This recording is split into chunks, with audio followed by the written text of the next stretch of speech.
好，我是慧慧。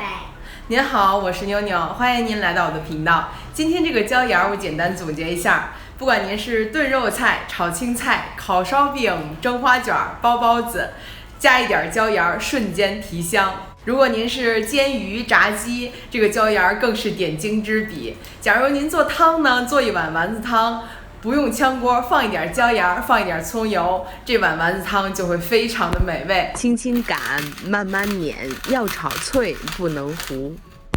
您看我这一桌子的花椒和盐，估计您一准知道我在干什么呢。今天咱说说椒盐儿。椒盐的做法太简单不过了，之所以单门拍一集，实在是因为用处太大，好处太多，不得不在这儿说一下。我这个椒盐用处比较广泛，所以只放了基础的味道，原料只有2个，一个是花椒，另一个就是盐。如果您对花椒品种没有偏好的话，您就选择当年的味道香浓的就行。盐就是这种普通的精盐就可以。盐入锅，开小火，下花椒。这花椒和盐的比例按您自己的喜好来控制。小火这样一直炒，炒到了盐有点焦黄，花椒酥脆，这个时候就可以关火了。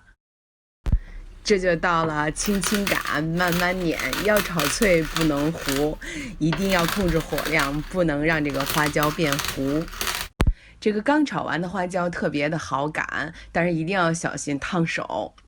擀一点儿挪一点儿，擀一点儿挪一点儿，这样能擀得更碎一些，不要贪多。如果您习惯用料理机的话，也可以用料理机来打。我是喜欢这样手擀，擀的时候这焦香四溢，满厨房都飘着这个花椒的香味儿，我是挺享受的。椒盐擀好了，把它放在这个调料罐里，随吃随取。最重要的部分，我得露脸跟大家说一下。如果您家里经常拌凉菜的话，那这个椒盐您更是必不可少了。